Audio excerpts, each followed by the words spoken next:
A lot of people have asked what happens or what do you do with the gopher after you catch it.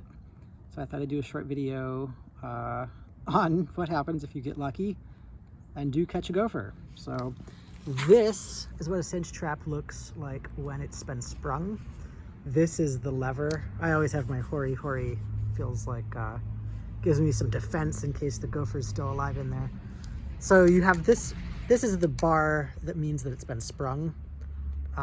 Normally it's bent over when it's in waiting. You can see that there's a lot of dirt piled up here. So the gopher usually comes and tries to fill in this open hole. And so whether you got him or not, if the trap is sprung, usually there's dirt here. I think I might have him because if the trap didn't work, a lot of times this whole area will be full of dirt. Like they fill the entire thing. So because there's just a little bit, my guess is that we will have a gopher. And gloves, important. So let's pull it out and see what we're dealing with. It's pretty tight in there.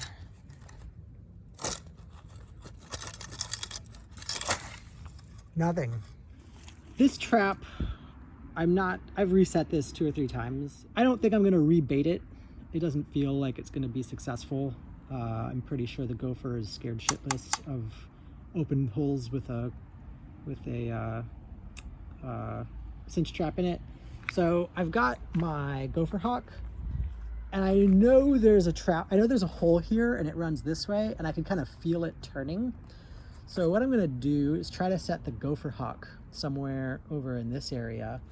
And somebody on the Gopher Guild mentioned that they used bait. So I'm gonna try to stick the carrot and some peanut butter on the trigger of the Gopher Hawk. It'll be a bit of a trick to do without setting it off. So I'm gonna do that off camera. Okay, so I've baited the Gopher Hawk. I'll show you that in a second. But the next thing is using the Gopher Hawk probe to find where you're gonna install the Gopher Hawk. So I knew it kind of turned right, so I just kind of went up a little bit and I put a few holes in. You can kind of see them right here. I put one here that immediately felt like it was a hole.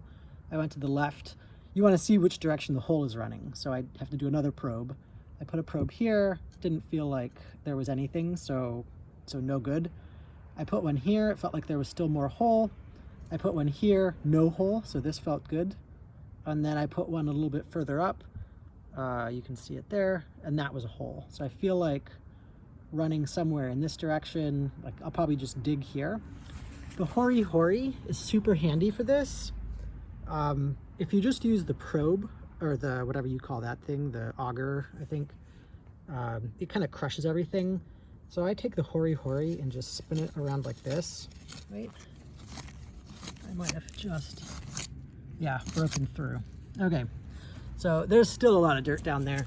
I'm actually gonna use the auger, so that's what we've done. You probably can't see it too well, but I could feel definitely that I broke through somewhere. So I'm gonna push this down here regardless, kind of try to pack down the dirt, clear the hole. All right, I packed it down a little bit more. I think maybe that's good. I'm just gonna put the Gopher Hawk because I'm a bit impatient and see what happens. This is how I ended up putting the carrot on. It was a little precarious. If you want to know how I did it, I put the Gopher Hawk up on my chest and pulled it in kind of to my stomach to keep it cocked back.